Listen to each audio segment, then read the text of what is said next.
Et c'est l'heure de retrouver l'invité du journal.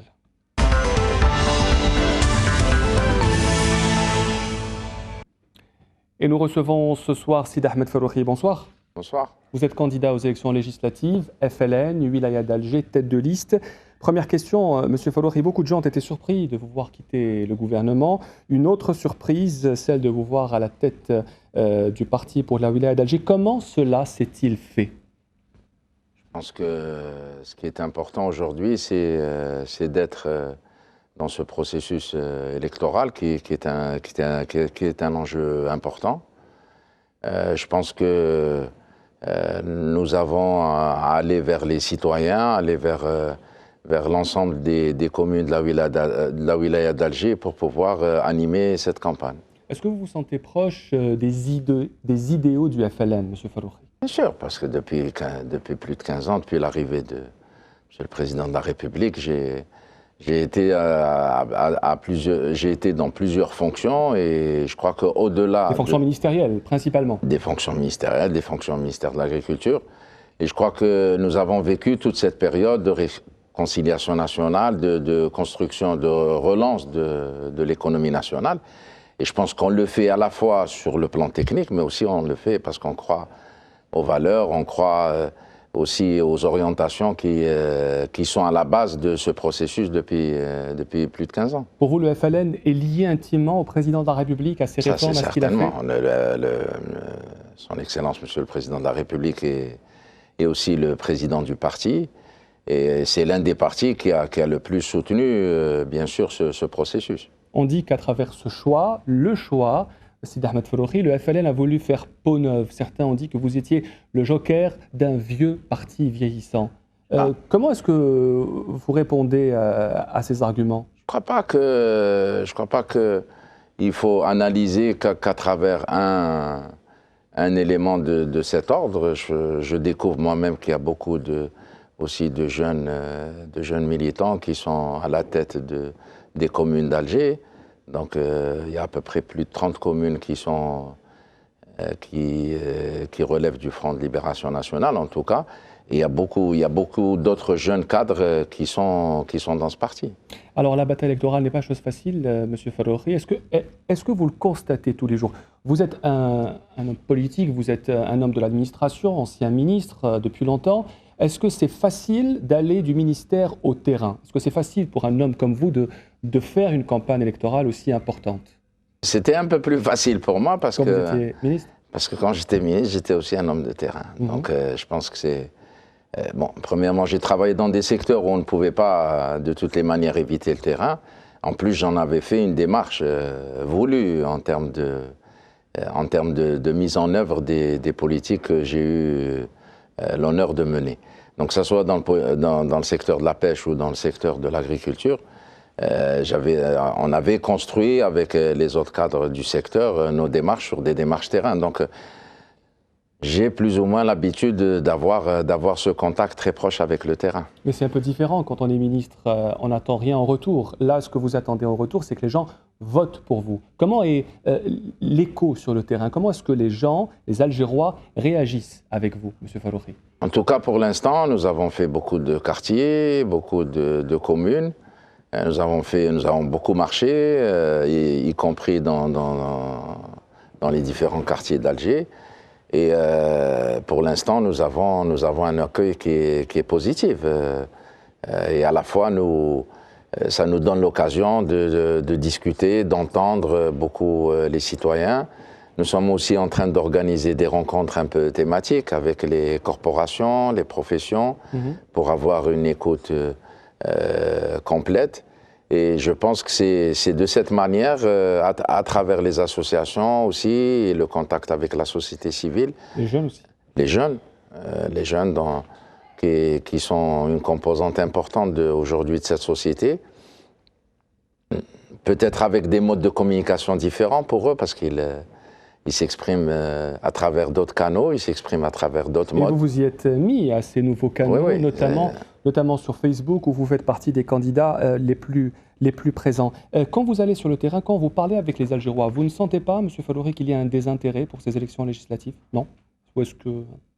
Je ne sais pas, ça veut dire s'il faut, dès le départ, partir avec cette vision. Que ressentez-vous Voilà. vous-même sur le Moi, ce terrain? que je ressens, en tout cas, c'est que les citoyens et citoyennes s'intéressent beaucoup à la politique de leur pays. Ils s'intéressent beaucoup à ce qui se fait dans leur ville. Donc maintenant, ils ont peut-être besoin de cette campagne pour qu'on puisse aussi avoir ce contact, qu'ils s'expriment directement. Et il faut aussi évaluer les autres modes d'expression. Je pense que jusqu'à maintenant, nous avons peut-être le regard classique trop braqué. On regarde les meetings, on regarde quand les gens se regroupent. Mais je crois qu'il y a vous en avez parlé, par exemple, il y a un suivi très particulier sur le Facebook. Les gens suivent les activités, ils suivent les activités dans les médias. Tout type de médias confondus. Et je pense qu'il faut avoir un regard peut-être un peu renouvelé. Et est-ce que cette tenue particulière, celle que nous voyons actuellement sur les images, est-ce que cette tenue particulièrement, entre guillemets, algéroise, fait partie de cette campagne électorale, M. Faroukhi? Non, puisque cette tenue, je l'avais avant. C'est la tenue des pêcheurs? C'est la tenue un peu des gens qui se disent on est là, on a envie de travailler, on est au service des autres, on vient votre simplement... bleu de travail de candidat. Voilà, c'est mon... Pas de candidat, puisque c'est mon bleu de travail même quand j'étais ministre, parce que je considérais que notre position était avant tout une position qui devait venir au service du citoyen, au service des gens qu'on veut voir évoluer.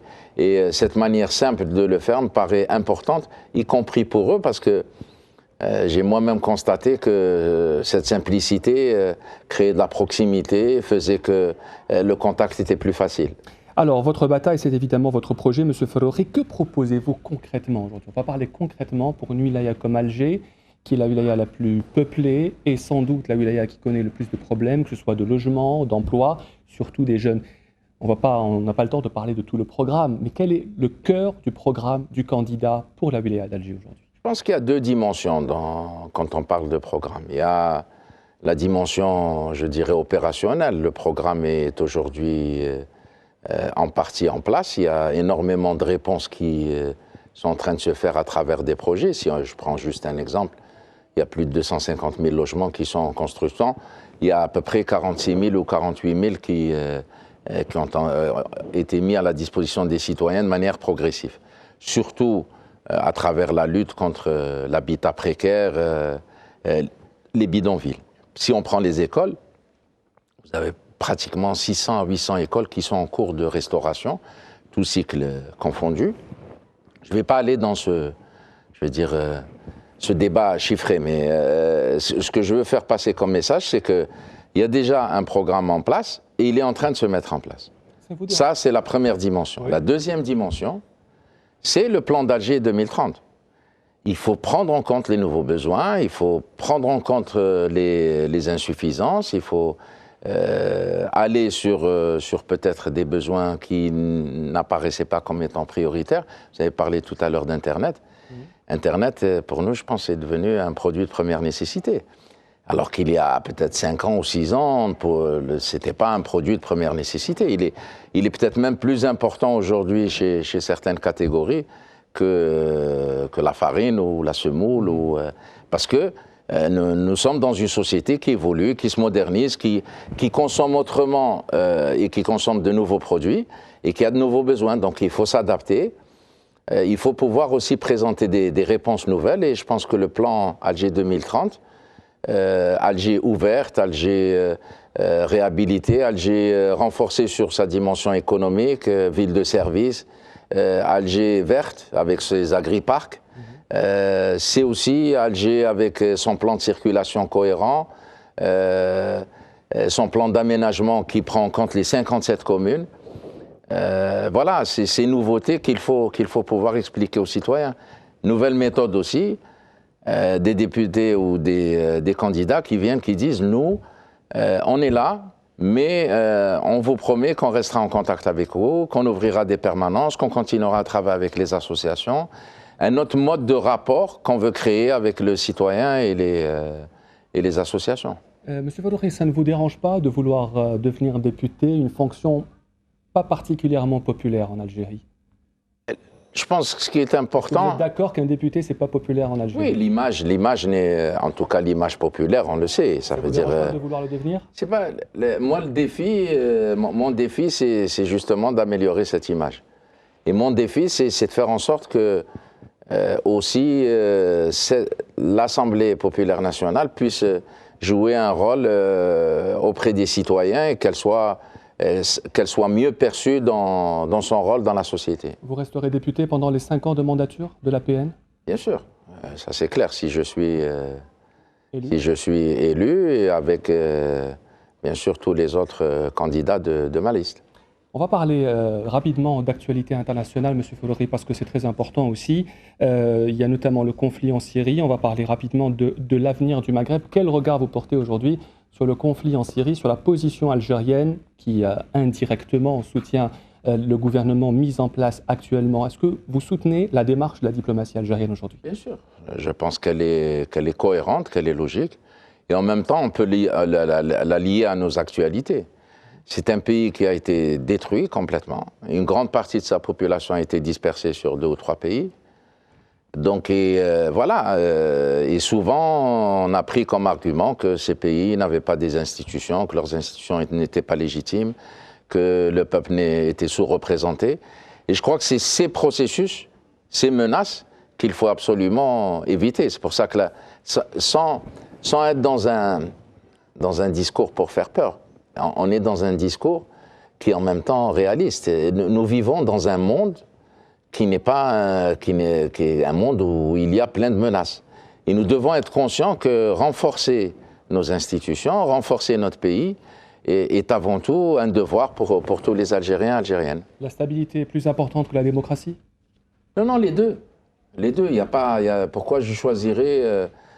Aujourd'hui, je choisirais entre la stabilité et la démocratie. Est-ce que vous faites partie... La nouvelle constitution nous offre ce choix d'approfondir la démocratie, mais en même temps de pouvoir préserver notre stabilité. C'est à nous, c'est notre avenir, c'est à nous à le construire avec les autres. Est-ce que le printemps arabe est une erreur, M. Folori? Je ne sais pas si c'est aujourd'hui une erreur. Déjà, le terme qui a été utilisé, c'était... Ça vous dérange, printemps arabe? Oui, c'est un terme qui me dérange parce que il y a toujours derrière une vision néocoloniale, il y a toujours une vision qui est je suis supérieur à vous, vous ne savez pas mener vos institutions, vous ne savez pas mener votre avenir, je vais venir vous montrer comment et en plus, je vais venir détruire vos institutions et vous dire comment vous les remplacer. Moi, je pense que l'Algérie est un pays, de par son histoire, de par aussi son expérience récente, de par la richesse de ses compétences, est capable de construire son propre avenir. Ça ne veut pas dire qu'on va le faire fermer sans écouter les autres, mais on va le faire, mais à notre manière. Vous avez parlé d'avenir de l'Algérie. Est-ce que l'avenir de l'Algérie se construit au Maghreb ou en dehors de l'espace maghrébin, comme c'est le cas actuellement? Il doit se construire dans l'espace maghrébin, il doit se construire dans l'espace méditerranéen. L'Algérie doit être un pays qui doit s'ouvrir, qui doit aller chercher aussi sa compétitivité et développer ses capacités. Alger est une ville qui devrait, à travers les aménagements, s'ouvrir sur le monde, devenir une métropole, être une ville de service, créer des emplois pour les jeunes dans ces domaines-là, et c'est un réservoir d'emplois et de richesses qui est très important. Il faut juste avoir confiance en soi, avoir la capacité de valoriser ce que nous avons entre les mains et bien sûr le faire aussi avec les autres. Sidi Ahmed Faroukhi, tête de liste FLN aux élections législatives, candidat. Merci d'avoir répondu aux questions du 19h Info. Merci, à vous aussi.